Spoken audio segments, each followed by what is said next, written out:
नमस्कार साथियों, एक बार फिर आपका स्वागत है MGCI के डिजिटल लर्निंग प्लेटफॉर्म में। प्यारे विद्यार्थियों, आज का मेरा ये जो वीडियो है ये समर्पित है MPPAT, CUT, ICR या BHU की तैयारी करने वाले विद्यार्थियों के लिए। कई बार विद्यार्थी तैयारी करना चाहते हैं लेकिन उन्हें एग्जाम्स के बारे में सही जानकारी नहीं होती, वो क्या कर सकते हैं, कैसे कर सकते हैं, ये जानकारी नहीं होती। कई बार विद्यार्थियों के हमारे पास प्रश्न आते हैं, तो BSc agriculture, BSc horticulture, BSc forestry, BTech in agriculture engineering, PAT क्या है, CUT क्या है, ICR BHU क्या है, इन सभी प्रश्नों के उत्तर आपको इस एक ही वीडियो में मिलने वाले हैं। वीडियो को ध्यान से देखें और इसके बाद फिर आप जो है कौन सी परीक्षा देना है उसके बारे में चयन करें। तो साथियों, आज मैं छात्रों के बहुत सारे प्रश्न जो मेरे पास लगातार आते हैं उनके उत्तर में देने वाला हूं। जैसे MPPAT क्या है, CUT क्या है, BSc agriculture, BSc horticulture, BSc forestry, BTech agriculture engineering कैसे कर सकते हैं, ये जानकारी मैं देने वाला हूं। और ये डिग्री करने के बाद इनका स्कोप क्या है, हम किस तरह से आगे जाकर जॉब या अपना करियर बना सकते हैं, सभी प्रश्नों के उत्तर आपको मिलने वाले हैं। वीडियो के साथ अंत तक जुड़े रहें। तो हम लोग यहाँ पर बात करते हैं, ये जो 4 मैंने डिग्री कोर्स बताए हैं इनको कैसे कर सकते हैं।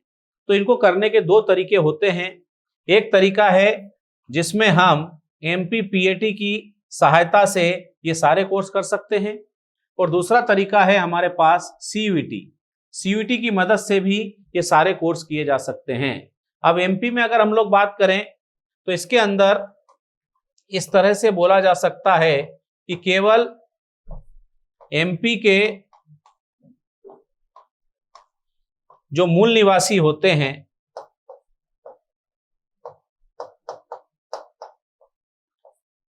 वही MPPAT दे सकते हैं, इसकी सहायता से कोर्स कर सकते हैं। लेकिन CUT की जो परीक्षा है इसमें हम लोग कहेंगे कि संपूर्ण भारत के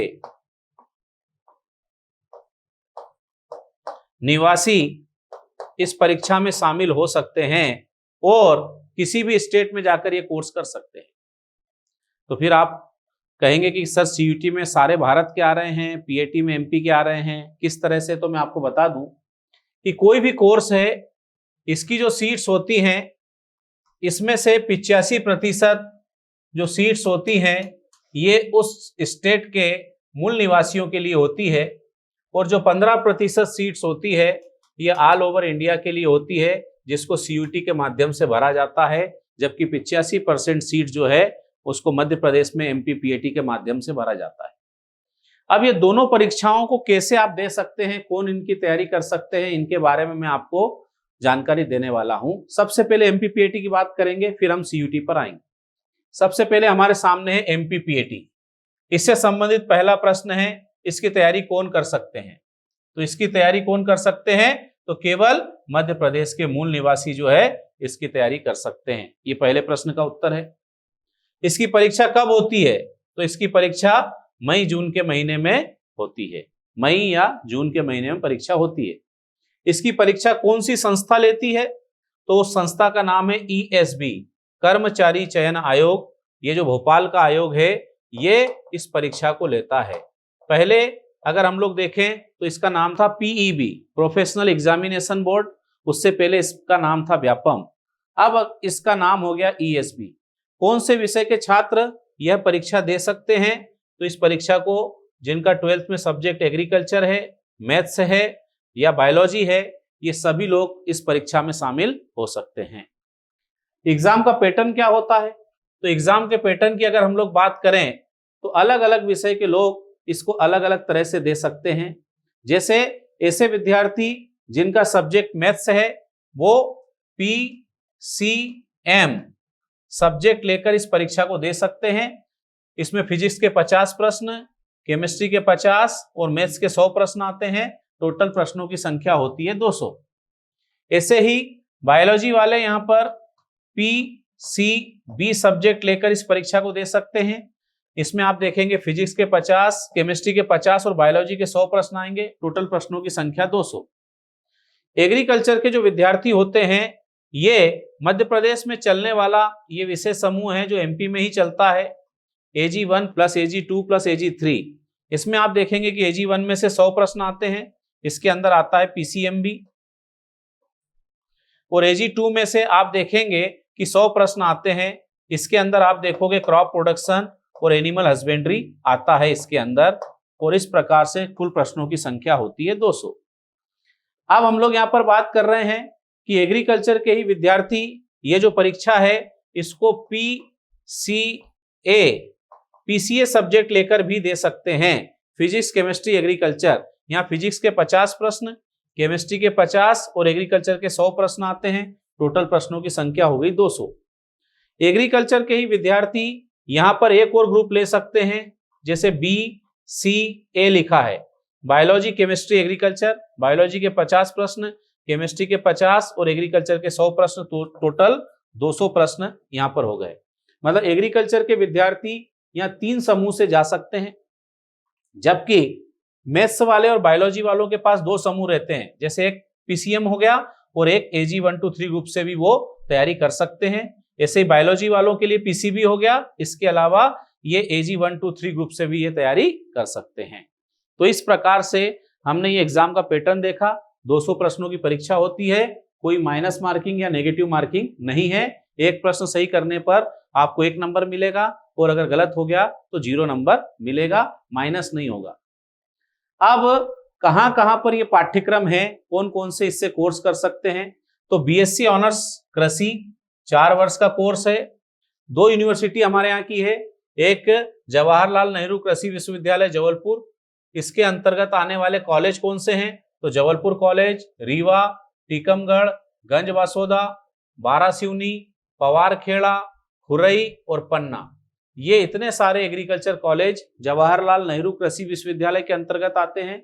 यहाँ से आप BSc एग्रीकल्चर कर सकते हैं, या फिर राजमाता विजय राजे सिंधिया कृषि विश्वविद्यालय जो है इसके अंतर्गत आने वाले हम लोग बात करते हैं ग्वालियर, इंदौर, सीहोर या खंडवा, यहां से आप BSc एग्रीकल्चर कर सकते हैं। दूसरा कोर्स हमारे पास है BSc ऑनर्स उद्यानिकी, मतलब BSc हॉर्टिकल्चर। ये भी 4 वर्ष का कोर्स है। इसमें आप देखोगे जवाहरलाल नेहरू कृषि विश्वविद्यालय के अंतर्गत आने वाले 2 कॉलेज रहेली और छिंदवाड़ा, यहां से आप BSc हॉर्टिकल्चर कर सकते हैं, या फिर राजमाता विजय राजे सिंधिया के अंतर्गत आने वाला जो कॉलेज है मंदसौर, यहां से आप BSc हॉर्टिकल्चर कर सकते हैं। फिर आता है BSc ऑनर्स वानिकी, वानिकी मतलब फॉरेस्ट्री, ये भी 4 वर्ष का कोर्स है। इसका एक ही कॉलेज है जो JNKVV जबलपुर के अंतर्गत आता है, जबलपुर में है। इसके अलावा जो विद्यार्थी PCM से तैयारी करते हैं वो BSc agriculture, BSc forestry, BSc horticulture के साथ साथ BTech एग्रीकल्चर इंजीनियरिंग भी कर सकते हैं। ये 4 वर्ष का कोर्स है और एक ही महाविद्यालय है, जबलपुर में है, JNKVV के अंतर्गत आने वाला ये महाविद्यालय है।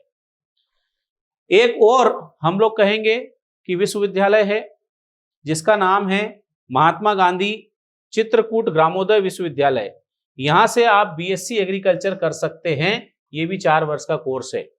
चित्रकूट में BSc हॉर्टिकल्चर, BSc फॉरेस्ट्री और BTech नहीं है, ओनली BSc एग्रीकल्चर है। तो आप इतनी जगह से BSc कर सकते हैं। आगे चलता हूं मैं, तो टोटल सीट्स की बात करते हैं।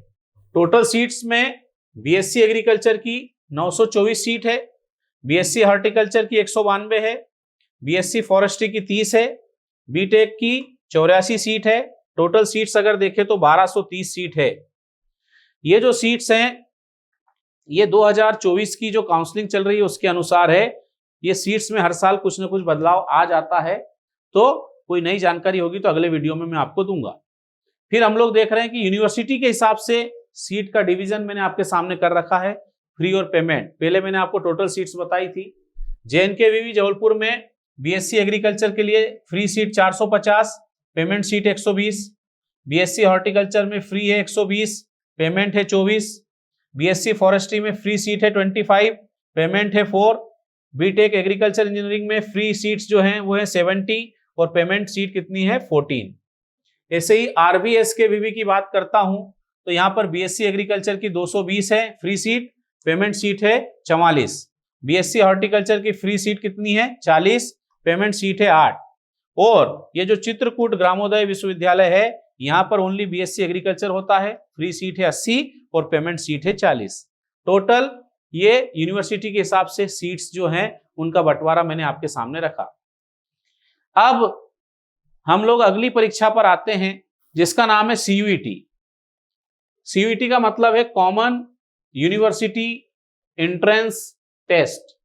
पूरे भारत के अंदर करीब 204 विश्वविद्यालय की एक इकट्ठी परीक्षा लेने वाली संस्था का नाम है सीयूईटी। सीयूईटी जो है एक एग्जाम का नाम है जो सारी यूनिवर्सिटी के लिए होती है। ये जो परीक्षा इसके बारे में बात करते हैं, इसकी तैयारी कौन कर सकते हैं? तो पूरे भारत के मूल निवासी, पूरे भारत के मूल निवासी इस परीक्षा की तैयारी कर सकते हैं। परीक्षा कब होती है? तो ये परीक्षा होती है मई में। इसकी परीक्षा कौन सी संस्था लेती है? NTA, national testing agency. सभी बड़ी बड़ी परीक्षाएं जैसे नीट है, जेई है, सीयूईटी है, ये परीक्षा लेने का काम एनटीए का है। कौन से विषय के छात्र यह परीक्षा दे सकते हैं? तो एग्रीकल्चर, पीसीएम और पीसीबी। बाकी विषय के लोग भी इस परीक्षा को दे सकते हैं, लेकिन मैं एग्रीकल्चर से रिलेटेड जिन कोर्स में जाने की बात हो रही है उसी की जानकारी आपको दे रहा हूं, इसलिए मैंने आपको ये 3 सब्जेक्ट के लोग बताए हैं। बाकी आर्ट्स वाले, कॉमर्स वाले अपने अपने सब्जेक्ट के लिए इस परीक्षा को दे सकते हैं। ठीक है, आगे चलते हैं। तो स्कीम ऑफ एग्जामिनेशन, किस तरह से परीक्षा होती है? इसमें टोटल सब्जेक्ट अगर देखे जाए तो 61 सब्जेक्ट आते हैं, जिसमें से 23 लैंग्वेज या भाषा के हैं, 27 डोमेन सब्जेक्ट होते हैं और एक जनरल टेस्ट होता है। इसमें से हमारे काम का जो सब्जेक्ट है वो है डोमेन। 27 सब्जेक्ट हैं, ये डोमेन सब्जेक्ट होते हैं। पेपर की अगर बात करें तो आप यहां पर देखेंगे कि 6 टेस्ट पेपर आप चूज कर सकते हैं। 4 से 5 डोमेन सब्जेक्ट आप ले सकते हैं, बाकी एक जनरल टेस्ट और 2 लैंग्वेज आप यहां पर ले सकते हैं। लेकिन मैंने आपसे कहा कि हमारे काम का केवल डोमेन सब्जेक्ट है, वो अभी मैं आपको अगली स्लाइड में बताऊंगा। लैंग्वेज वाला हमारे काम का नहीं है। मोड ऑफ एग्जामिनेशन, एग्जाम कैसे होती है? तो अभी देखेंगे 24 की एग्जाम हाइब्रिड मोड में हुई थी। हाइब्रिड मोड का मतलब होता है pen and paper plus CBT, मतलब ऑनलाइन भी थी, कुछ पेपर ऑनलाइन हुए थे और कुछ पेपर कैसे हुए थे? ऑफलाइन। दोनों मोड में ये परीक्षा हुई थी। ठीक है, क्वेश्चंस कितने होते हैं? तो इसमें बहुत सारी बातें लिखी है, लेकिन मैं आपको डोमेन सब्जेक्ट के बारे में आगे जानकारी दूंगा कि कौन से सब्जेक्ट है, कितने क्वेश्चन आते हैं और हमको कितने करना होते हैं। अब डोमेन सब्जेक्ट की लिस्ट मैंने आपके सामने रखी है। इसमें से हमारे काम के कौन कौन से हैं? तो एक हो गया एग्रीकल्चर, ये हमारे काम का है 302। एक ही हो गया बायोलॉजी 304। एक हो गया केमिस्ट्री 306। फिर हम लोग आगे बढ़ते हैं तो हमारे पास यहां पर मैथमेटिक्स 319 और इसके बाद फिजिक्स 322। अब यहां पर मैंने 5 सब्जेक्ट आपके सामने लिखे। एग्रीकल्चर वाले क्या ले सकते हैं? A B C, agriculture, biology, chemistry, या PCA, physics, chemistry, agriculture. Biology वाले क्या ले सकते हैं? तो बायोलॉजी वाले जो स्टूडेंट हैं उनके लिए मैं आपके सामने लिख देता हूं, ये ले सकते हैं पीसीबी। फिर मैथ्स वाले लोग क्या ले सकते हैं? तो ये पीसीएम, ये ले सकते हैं। और किसी का एडिशनल बायोलॉजी या मैथ्स हो तो वो मैथ्स के साथ बायोलॉजी ले सकते हैं या बायोलॉजी के साथ मैथ्स ले सकते हैं। ये हमारे डोमेन सब्जेक्ट हो गए जिनको आप एग्जाम में चूज कर सकते हैं। एग्जाम का पैटर्न अगर देखें तो कैसा होता है भाई? पीसीएम के जो स्टूडेंट हैं इनके लिए पीसीएम में आप देखोगे सभी सब्जेक्ट के 50-50 प्रश्न आएंगे, लेकिन हमारे को अटेम्प्ट कितने करना है? 40-40 प्रश्न यहाँ पर अटेम्प्ट करना है, 10 प्रश्न छोड़ने की आजादी होती है। ऐसे पीसीबी वालों के, एबीसी वालों के, पीसीए वालों के सभी को 50-50 प्रश्न हर विषय के आएंगे और करना होते हैं 40-40 प्रश्न। फिर फाइनल स्कोर कैलकुलेटिंग फार्मूला, क्योंकि इसमें नेगेटिव मार्किंग होती है इसलिए मैं आपको बता दूं 5R-1W। एक प्रश्न करेंगे आप तो आपको 5 यहां पर नंबर मिलेंगे और एक गलत हो गया तो -1 हो जाएगा।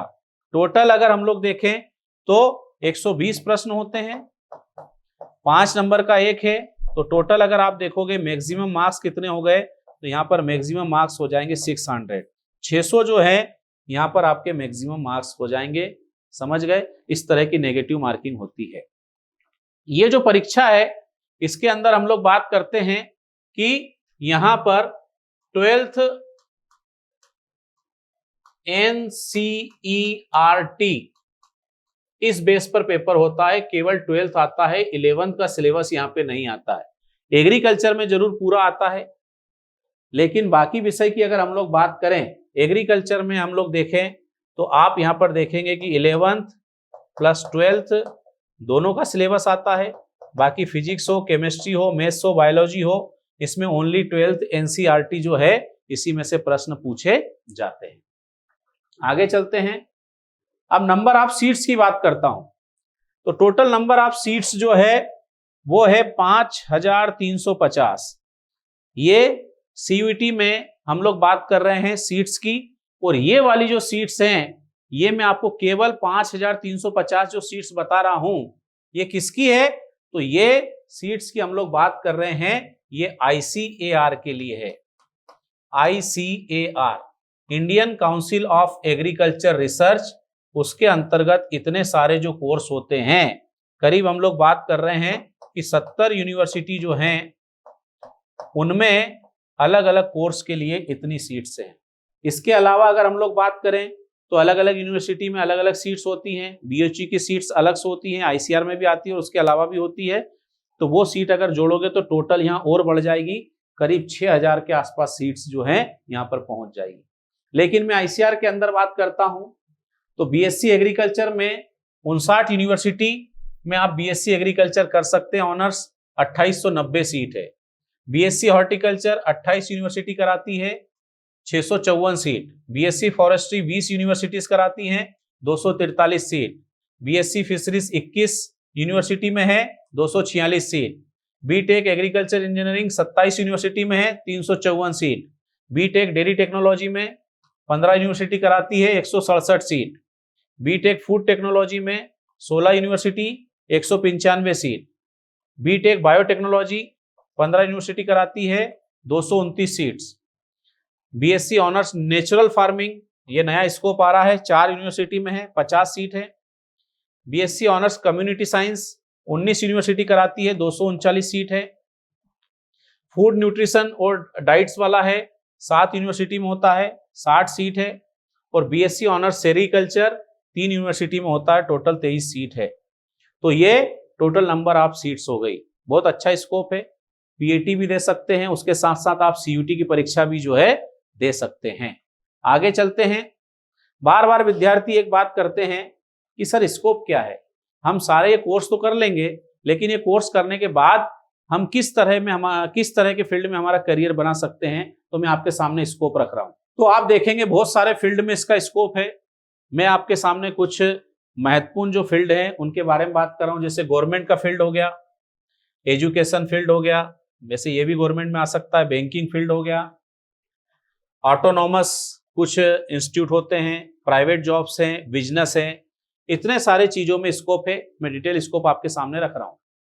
सबसे पहले गवर्नमेंट की बात करें तो जैसे स्टेट गवर्नमेंट की जॉब्स होती हैं जो PSC के माध्यम से आप लोग दे सकते हैं।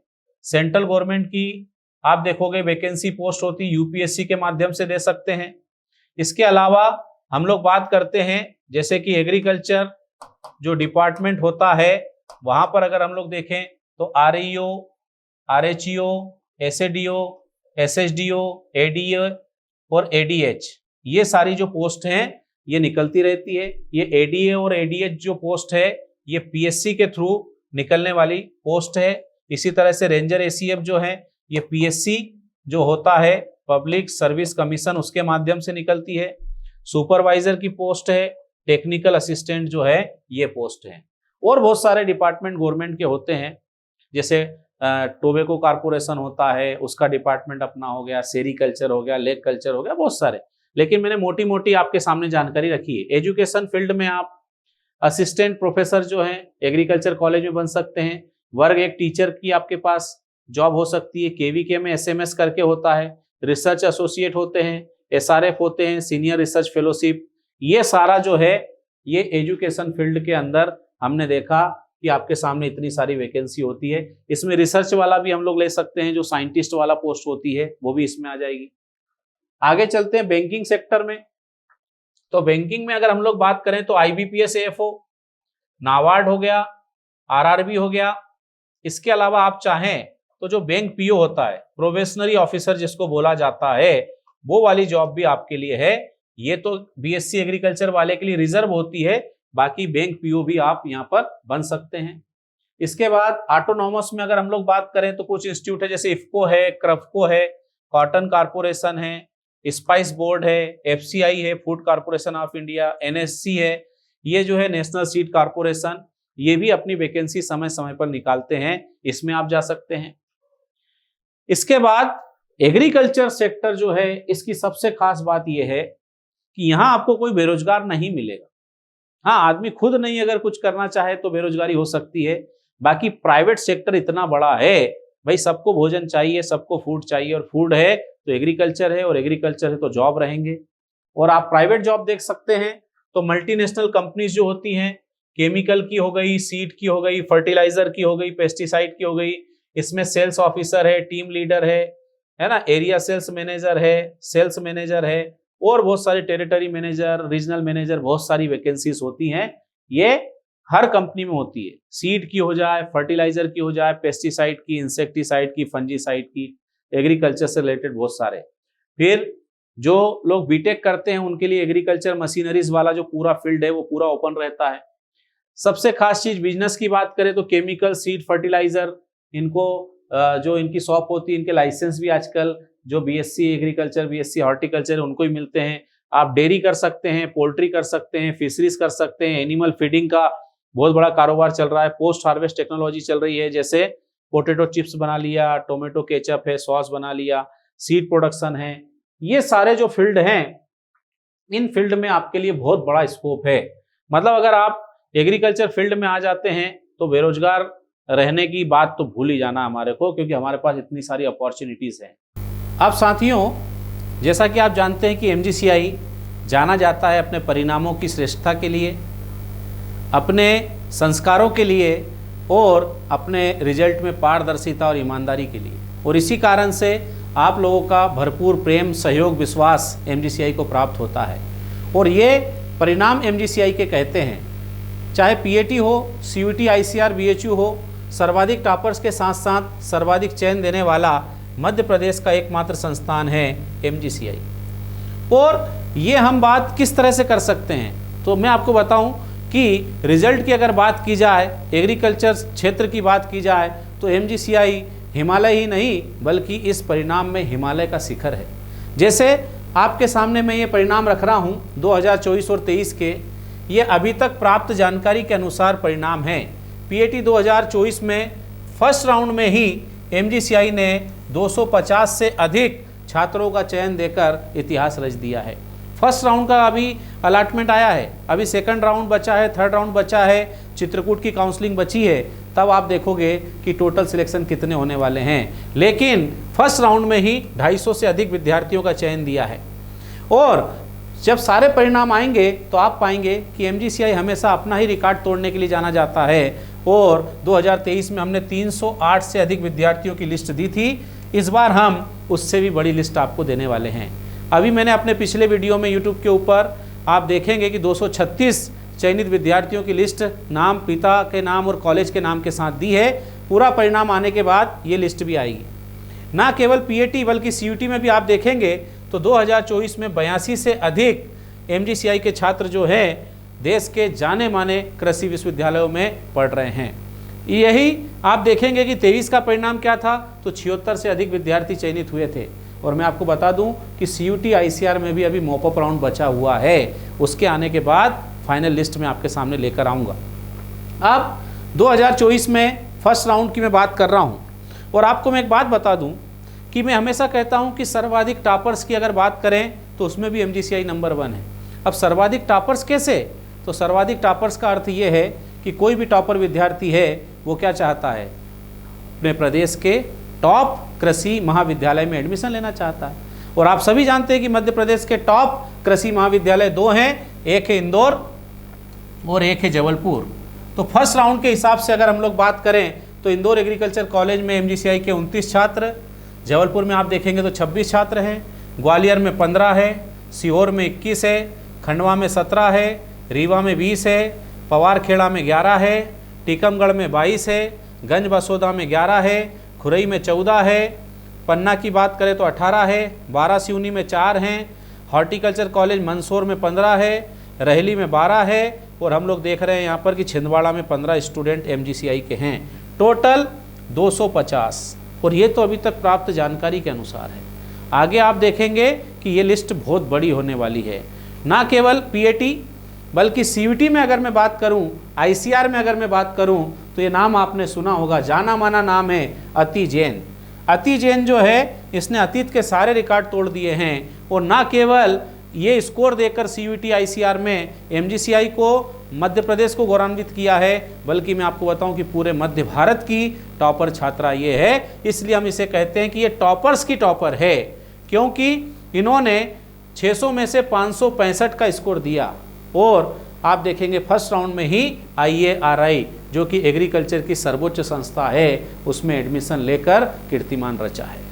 साथ ही अगर हम देखें तो सीयूटी की लिस्ट भी काफ़ी लंबी है, अलग अलग आप देखेंगे विश्वविद्यालय के हिसाब से है। IARI में अति जैन आप जानते ही हैं, जीवी पंत कृषि का स्वर्ग 4 विद्यार्थी एमजीसीआई के, BHU में अगर आप देखें तो 3 हैं, चौधरी चरण सिंह में 1 है, आचार्य NG रंगा में बात करें तो 3 हैं, आनंद यूनिवर्सिटी में 10 है। इसी प्रकार से आप देखेंगे कि आप टोटल 27 यूनिवर्सिटी में एमजीसीआई के 82 से अधिक छात्रों का चयन हुआ है।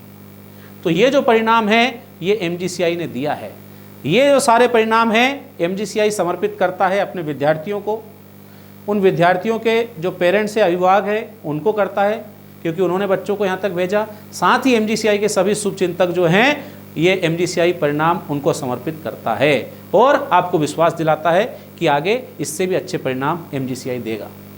साथ ही मैं आपको बता दूं कि अगर आप किसी ऐसे संस्थान की तलाश में हैं जहां पर सभी विद्यार्थियों पर एक समान ध्यान दिया जाता हो और आपके चयन के सर्वाधिक चांस हो, तो ऐसे संस्थान की अगर आप तलाश में हैं तो आपको बिल्कुल चिंता नहीं करना है, एमजीसीआई चले आना है और अपना रिजल्ट, अपना भविष्य सुरक्षित हाथों में दे देना है। PAT AG 1 2 3 ग्रुप के लिए 5 अक्टूबर से बैच स्टार्ट हो चुकी है। शीघ्र अतिशीघ्र एडमिशन लें और इसी तरह का परिणाम आप लोग दें। कोई नई जानकारी आएगी तो मैं अपना अगला वीडियो लेकर आऊँगा। बहुत बहुत धन्यवाद साथियों।